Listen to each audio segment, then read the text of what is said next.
কি ব্যাপার মাহি?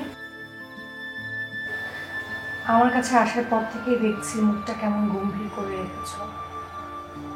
কারোর সাথে ঝগড়া হয়েছে?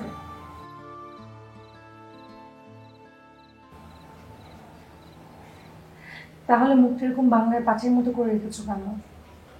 আপু, একটা নিউজ দেখে মনটা খুব খারাপ। কোন নিউজ? আপু, তুমি কি জানো নোমান এখন হসপিটালে মৃত্যুর সাথে পাঞ্জা লড়ছে?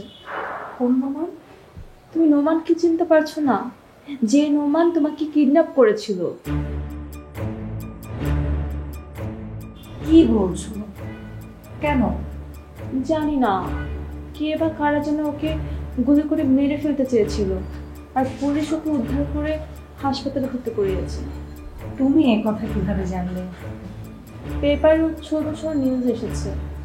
আপু জানো, নিউজটা দেখার পর থেকে না আমার খুব খারাপ লাগছে। খারাপ লাগার কি আছে মাহি? ও তো একটা বাজে ছেলে। ওর পরিণতি যে এমন হবে এটা তো তোমার আমার সবারই জানা ছিল। আমার তো শুনে বেশ ভালোই লাগছে। আপু, একটা সময় আমাকে মন থেকে ভালোবাসতাম। ও হয়তো সত্যিকারের ভালোবাসতো না আমাকে, কিন্তু আমার ভালোবাসা তো মিথ্যে ছিল না। আর হয়তো এই কারণে আমার খারাপ লাগছে। ও খুব ডেয়ারিং একটা ছেলে। যারা অমানুষ তাদেরকে সহানুভূতি দেখানোটাও অন্যায়। ও যে কতটা ডেয়ারিং ছেলে তুমি কল্পনাও করতে পারবে না। ওকে নিয়ে কোনো কিছু চিন্তা করা তোমার কখনোই উচিত না। আপু, হয়তো তোমার কথা ঠিক, আমিও বুঝতে পারছি এটাই ঠিক, কিন্তু তারপরও না ওর জন্য মনের মধ্যে কেমন যেন খচখচ করছে। বারবার মনে হচ্ছে ও যেন সুস্থ হয়ে ওঠে। তুমি আমাকে দেখো, আমি সাহিলের কথা কখনো চিন্তাও করি না। এমনকি ওর লাশ যদি আমি রাস্তায় পড়ে থাকতেও দেখি তাও আমার একটু কষ্ট হবে না। সরি আপু। সরি বলার কিছু নেই। সহানুভূতি পেতেও যোগ্যতার প্রয়োজন হয়। এই ধরনের ছেলেরা শুধু ঘৃণা পাওয়ারই যোগ্য।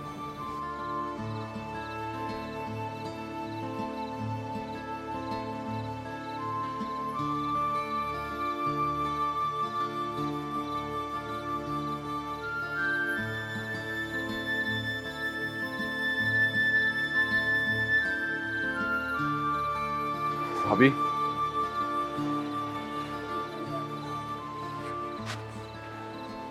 ভাবি, আমি তোমাকে একটা কথা বলতে চাই। হ্যাঁ শিশির, বলো কি বলতে চাও? ভাবি, জীবনটা তোমরা নতুন করে আবার সাজিয়ে নিতে পারো না? আবার নতুন করে? আমি সরি শিশির, সেটা কখনো সম্ভব না। কেন সম্ভব না ভাবি? দেখো, মানুষ চাইলে কি না করতে পারে। তোমরা তোমাদের সম্পর্কটাকে ঠিক করতে পারবা না? না, পারি না। যাকে মন থেকে কখনো মেনে নিতে পারিনি তার সাথে আমি সংসার করবো কিভাবে?